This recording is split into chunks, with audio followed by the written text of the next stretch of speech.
Bismillahirrahmanirrahim. Assalamualaikum warahmatullahi wabarakatuh. A'udzubillahi minasyaitonir rajim. Bismillahirrahmanirrahim. Alhamdulillah rabbil alamin. Wassalatu wassalamu ala asyrofil anbiya'i wal mursalin sayyidina wa maulana Muhammadin wa ala alihi washabihi ajmain. Kepada semua sahabat-sahabat saya, semua jamaah-jamaah yang di Facebook ya, di YouTube ya, dan di medsos ya yang lain. Semoga pada kali ini kita semuanya tetap dilindungi oleh Allah Subhanahu wa taala dan selalu diberi pertolongan oleh Allah Subhanahu wa taala dalam menjalankan aktivitas kehidupan kita di dunia ini. Mari kita bersama-sama melanjutkan pembacaan kitab Nasrul Ibad ini. Mudah-mudahan apa yang dilaksanakan diridhoi oleh Allah Subhanahu wa taala dalam aktivitas kita sehari-hari. Khususan ila rohi Syekh Muhammad Al-Fatihah. A'udzu billahi minasyaitonir rajim. Bismillahirrahmanirrahim. Alhamdulillahirabbil alamin arrahmanir rahim maliki yaumiddin. Iyyaka na'budu wa iyyaka nasta'in. Ihdinas siratal mustaqim. Siratal ladzina an'amta 'alaihim ghairil maghdubi 'alaihim waladdallin. Amin. Bismillahirrahmanirrahim. Bismillahirrahmanirrahim. Qala mu'allifur rahimahullah ta'ala. Wa nafa'ana bihi wa bi 'ulumihi wa bi tawrihi amin ya rabbal alamin. Bismillahirrahmanirrahim. Bismillahirrahmanirrahim. Wal maqalatu tawi pengucap asabiyata asyara kang kaping 17 kilaten ucapaken tuba beca temen al khairu tegese kebagusan kasih al kasiru kang akeh liman kaduwe wong kana kang ana sapa ngakluhu ngakaliman iku amiron ratu bi ayu keta kelawan yento tenut apa pimurati akalihi kelawan karepe ngakaliman al kamili kang sempurna wahawalan hawane man ai mailanu nafsihi tegese condong nafsune man ilama maring barang latas tahihi kang ora pengin apa nafsu ing min ghairi daiyati saking ora ono pengajake asyari hukum syara iku asiron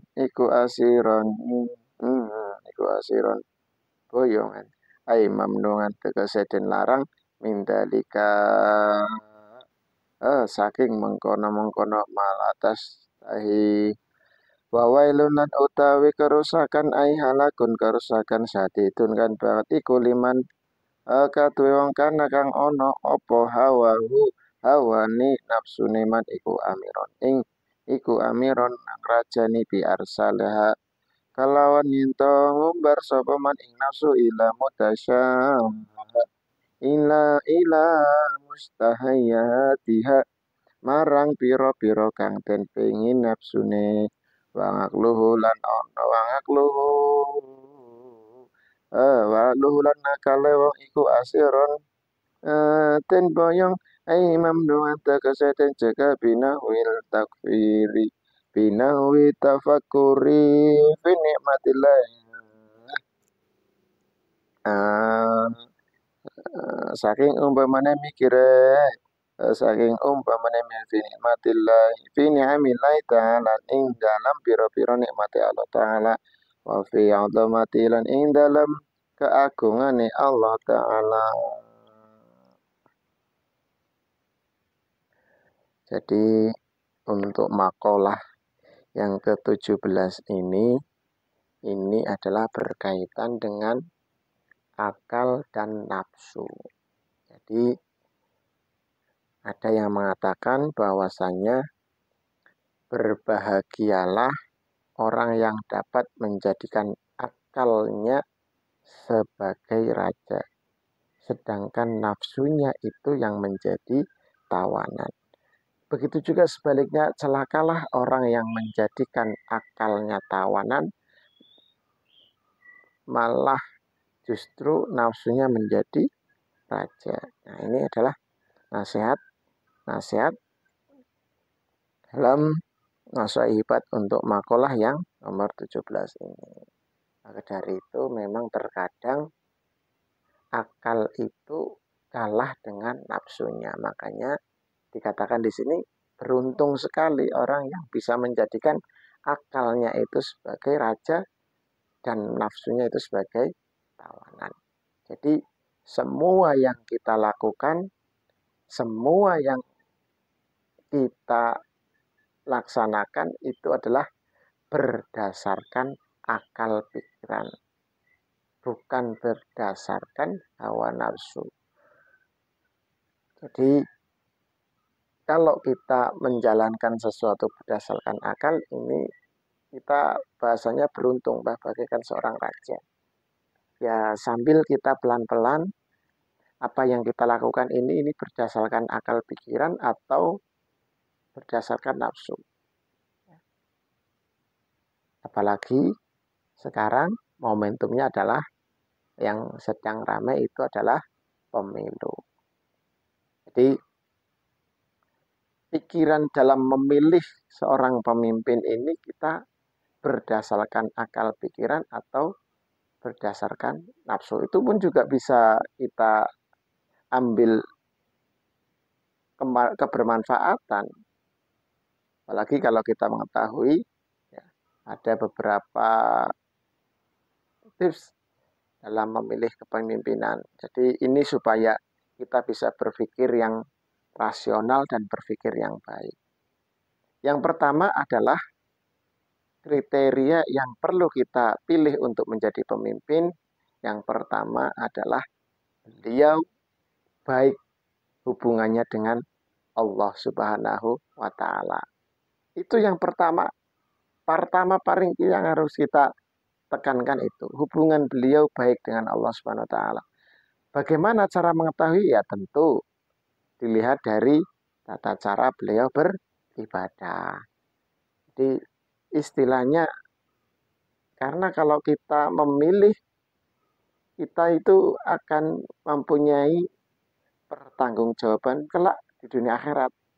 Kenapa kamu milih ini? Kamu harus punya landasan yang kuat dulu. Maka dari itu yang paling pertama kita kuatkan adalah beliau seorang pemimpin yang baik hubungannya dengan Allah Subhanahu wa Ta'ala.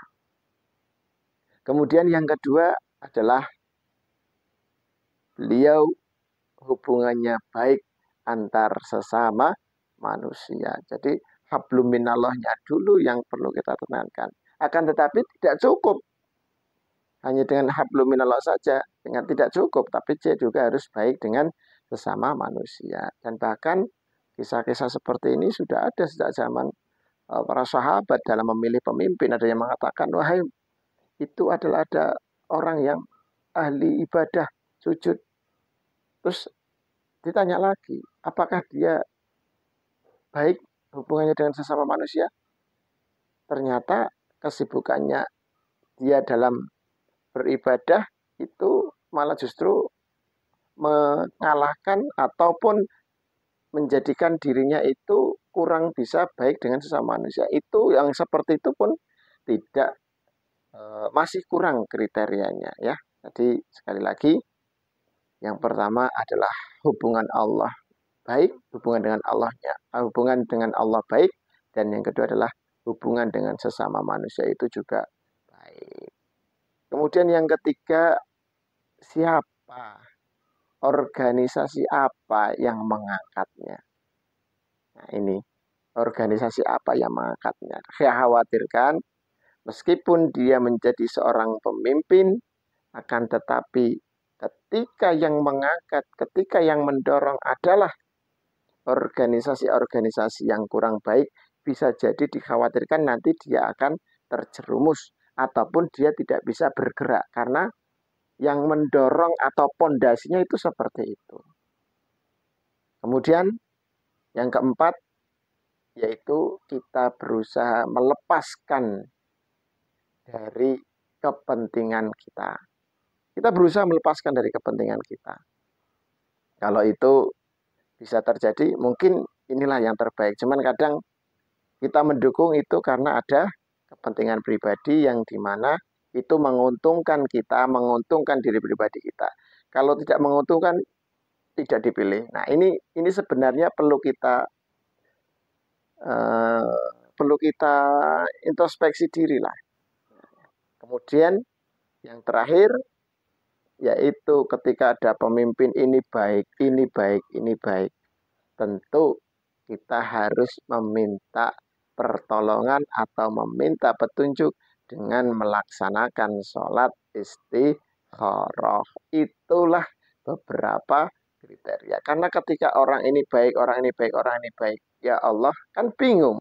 Wong pemimpinnya baik semuanya. Maka tetap kita harus meminta pertolongan Allah, kita istikharah, nanti akan mendapatkan petunjuk yang baik siapa yang akan dipilihnya nanti. Maka dari itu, mudah-mudahan proses pemilu yang akan kita laksanakan ini bisa berjalan dengan tenang, adil, ya, damai. Semuanya bisa berjalan dengan baik. Karena apa? Presiden, pemimpin itu nanti tetap bisa gonta-ganti. Yang tidak gonta-ganti adalah negara Republik Indonesia ini. Maka dari itu mari kita bersama-sama berdoa supaya negara kita, negara yang kita cintai ini bisa tetap berjalan eksis. Meskipun gonta-ganti pemimpin, tapi tetap negara kita tetap berjalan dengan baik.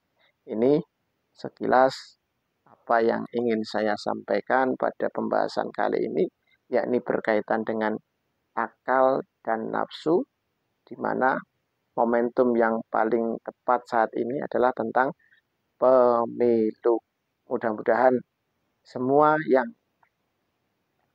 memilih, semua apapun nanti yang terjadi, yang jelas semuanya itu adalah kehendak Allah Subhanahu wa taala. Itu sudah dinas oleh Allah Subhanahu wa taala. Nanti yang akan jadi adalah ini.